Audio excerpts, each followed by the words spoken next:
Hello dear readers and subscribers. In this video I'm going to show you how you can write a very effective artist biography in just a couple of minutes. Artist biographies are very important because it is the central piece of information, the central text for external communication or whenever someone is interested to share a bit more information about the work to support the visual that they get to see. And it's very important to get this right because if you bore them here, they will most likely no longer be interested. The artist biography, especially the first few sentences of an artist biography, is a little bit like an elevator pitch. You get your shot, you get 3 sentences that people who are interested you have their attention. And you simply want to deliver what they're looking for. They want to know a little bit more what it is made of, what it is about, and simply have an understanding of who the artist is. However, what we see with most biographies that are being written is that they don't do any of these 3 things. Instead, they are overly poetic, very vague, generic ChatGPT descriptions, overblown language, sharing one's life story, inventing new isms, new art movements that do not actually exist to kind of sell or make it sound more important than it actually is, inventing meaning instead of discussing the work, which is what they're looking for. Then it's very difficult to maintain that spark and to fuel it. So that's kind of the role of the artist biography, and it's very important to get this part right. Not only for people who are visiting your website, for instance, or looking for a bit of more information about your work, but also, for instance, for applications. That's also the information they're looking for. And if we start to see those generic and vague statements that we see all too often, then it doesn't really help you or them in any way or form. So today we're going to solve that issue. We're going to have a look at some examples of what a good artist biography is, and then we're simply going to teach you how to create one yourself. Now, in a nutshell, an artist biography is a text written in the third person about an artist, introducing the artist, what they do, what they are known for, followed by a very brief discussion of the subject matter, and then most likely in the final paragraph, a brief recital of the artist's most important achievement, so that they kind of have an understanding at what level the artist is at the moment. However, please note that depending on your career path, this artist biography can be a little bit different. For instance, if you're an artist who is pursuing gallery representation in the contemporary art world, then the tone needs to be rather formal, neutral, perhaps sometimes a bit more academic, and always in the third person. Whereas if you are pursuing a career, for instance, in the decorative art world, but working with galleries, then or even selling the work yourself, then it can be a bit more conversational, a bit more accessible, a bit more direct and easy to consume.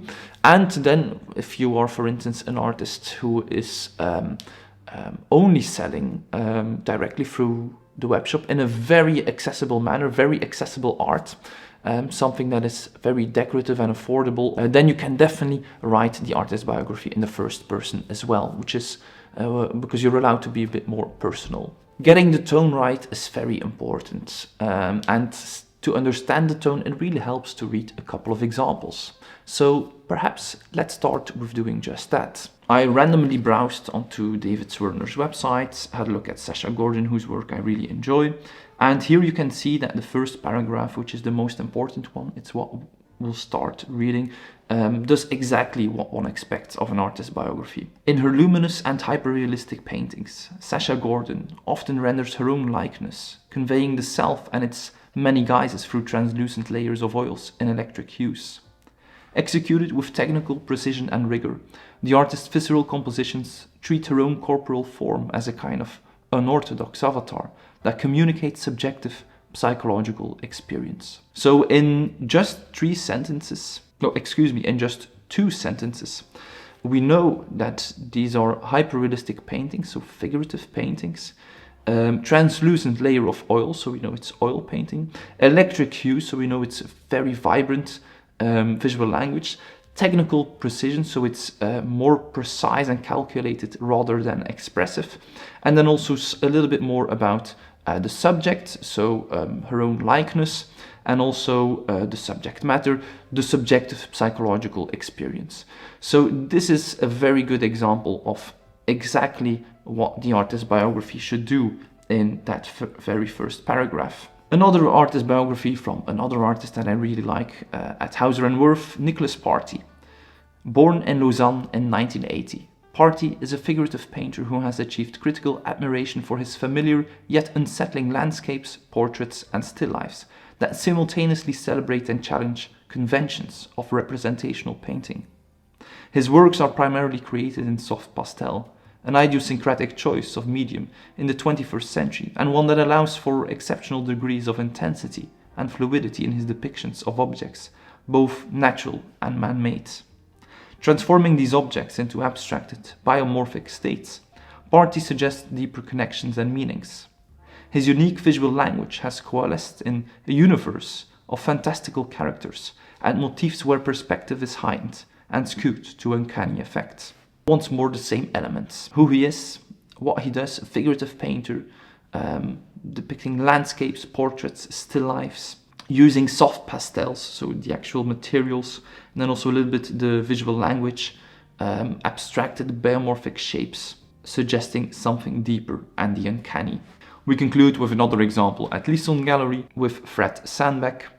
The American artist Fred Sandback worked with elastic cord and acrylic yarn to delineate or bifurcate three-dimensional space, creating room-fitting volumetric forms using the most minimal of means.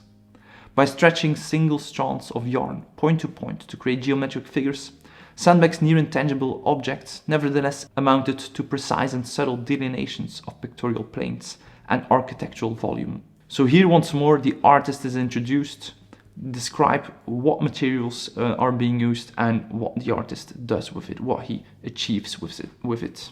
I would argue that this first paragraph is the most important one, and it can also be used very often as a standalone text. In fact, if you are pursuing a career in the decorative art world, you can actually stick to just this single paragraph. Being concise is good. If we also have a look at, for instance, the biographies on Artsy, most often these are just that very first paragraph. The second paragraph is sometimes to add a bit more depth to the biography.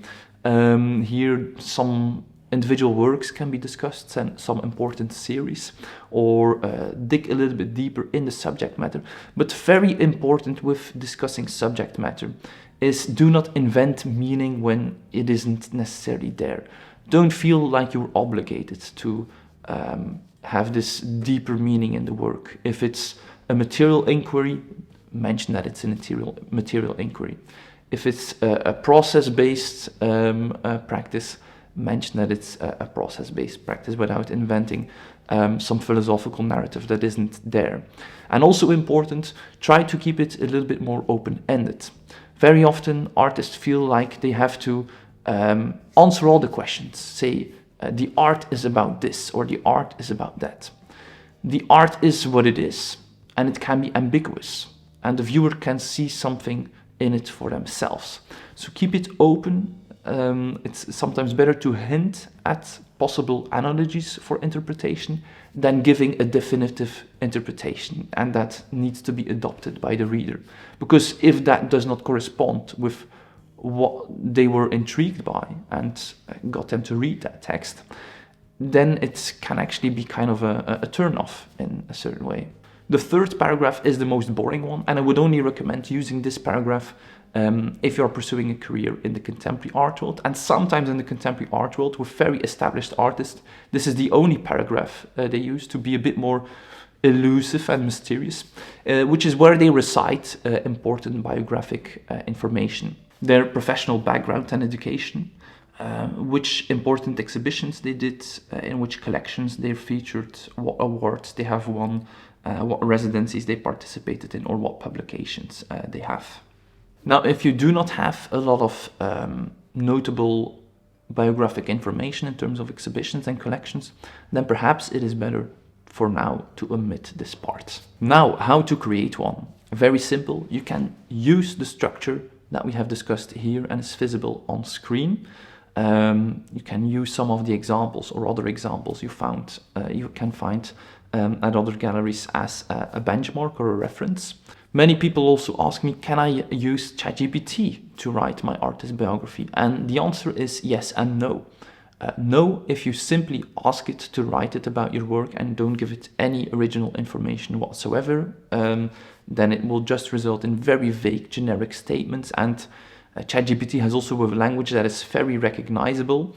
Yes, if you do give it enough information and simply use ChatGPT as a tool to get to a finished and polished end result that is written in correct language, good spelling, grammar, etc. I think for that purpose, ChatGPT is perfect. But first, do the thinking and writing yourself. This is something we also did another video on. If you let ChatGPT do the thinking, then you're missing out an important part of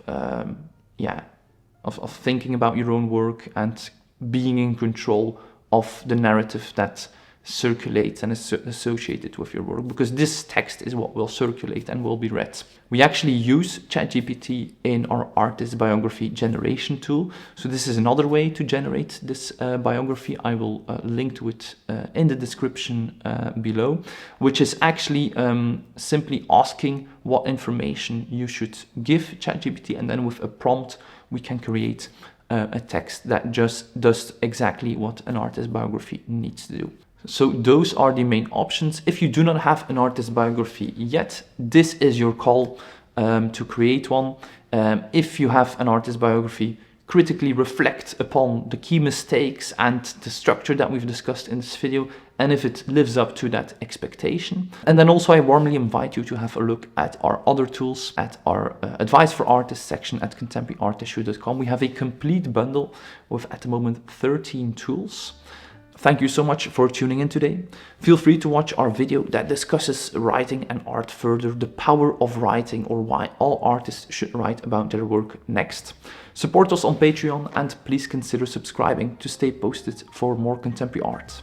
Bye.